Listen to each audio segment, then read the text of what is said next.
In 2007, Vice President Goodluck Ebele Jonathan visited Tompolo in an official capacity with his entourage.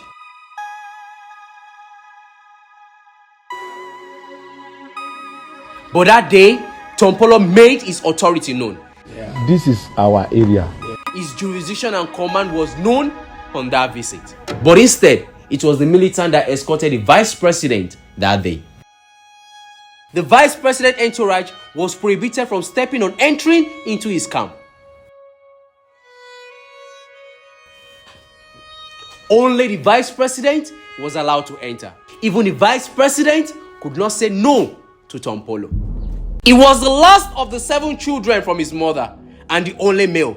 His name was inspired by Isaiah chapter 9 verse 6. For unto us a child is born, unto us a son is given, and the government shall be upon his shoulder. So his father then added government to his name. You see, after the death of Ken Saro-Wiwa and the Ogoni leaders, under the Abacha regime, a number of youth began to fight for resource control. John Togo, Agbanigo, Asari Dokubo, Tompolo, and many others. The chief priest of the Egbeshu deity, which is the god of war in the Ijaw tribe, was born in April 1971 into a royal family in the traditional Gbaramatu Kingdom, Warri Southwest local government of Nigeria. He was also named Owezide, meaning I have given birth to a man. Like I said, his father gave him government as a middle name, with an assertion that his son would be a government and also a ruler. The name Tompolo was derived from his father's name, Chief Thomas Osen Ekpemopolo, which was shortened to Polo. Tompolo, a former militant who has risen to become the government ally and also a billionaire businessman. In 1993, Tompolo dropped out of college and joined a resistance group in the Niger Delta region. In 1998, he joined the newly formed Ijaw Youth Council and became a well-respected member.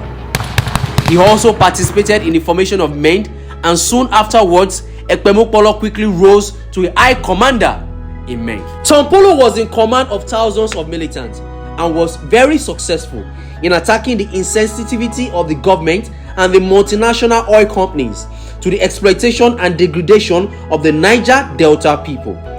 Tompolo's father died as a result of injuries incurred after the military carried out operation in his community. At a point, the Nigerian government declared Tompolo wanted, placing a multi-million naira bounty on his head. Despite this, he remained untouchable. 9 years ago, EFCC published Tompolo's name as the most wanted man for conspiracy and illegal diversion of billions of naira. Between 2006 and 2009, Tompolo fought for the emancipation of the Niger Delta. Despite the bounty on his head, he was linked to 8.1 million euro deal with a Global West vessel specialist to buy 7 former gunship. Tompolo was among the former militants believed to be willing to take up guns if Goodluck Ebele Jonathan was defeated. And in 2016, militants took up their arms again. A Lagos-based lawyer, Festus Keyamo, has once petitioned the SSS over an alleged threat by Tompolo, saying that Tompolo said he will be beaten to death for wading into a perceived fraud in Delta State local government election. Tompolo was one of the influential figures who convinced thousands of Niger Delta militants to surrender their arms and accept the federal government amnesty offer. He reportedly owned private military-grade intelligence network. Tompolo have access to sophisticated surveillance and security network, which he used to monitor the oil illegal activities, especially the pipeline under his security. The man who once vandalized the pipeline is the one now guarding them. You know, I narrate stories in such a way that even if you've heard it before, I'll still catch your glorious, nice attention. So take a chill pill, grab a chair. I'm about to take you on another voyage, a sweet historical clip to bless your psychological and your pictorial atmosphere. Tompolo was wanted under the Buhari administration. He was not actively wanted under the Obasanjo regime. Obasanjo served as the president of Nigeria from 1999 to 2007.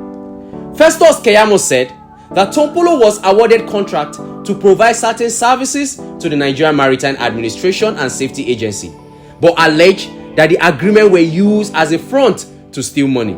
Tompolo has denied the involvement in corruption and once published an open letter to Buhari in which he claimed not to have been affiliated to any of the companies listed by the EFCC in its arraignment.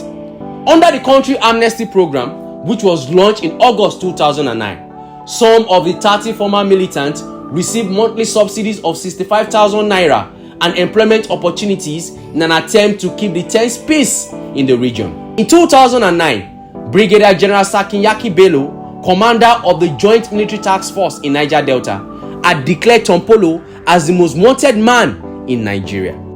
They were alleged of killing 11 soldiers, 1 officer and 10 junior men. It was just one of the many instances of the militant atrocities. They were alleged to have been involved in kidnapping oil employees and vandalizing pipelines. But now, he's the one now guarding the pipelines. Government, as his name is called, is now working with the government. Now a government agency seeks to probe him on naira mutilation. It has been weeks now, and I've been waiting patiently. The truth of the matter is that no one is bigger than the government. But in this instance, it seems to differ. A lot of politicians visited Tompolo while he was a former militant. These and many more have been said about Tompolo. Maybe truly, but there are some people who are above the law.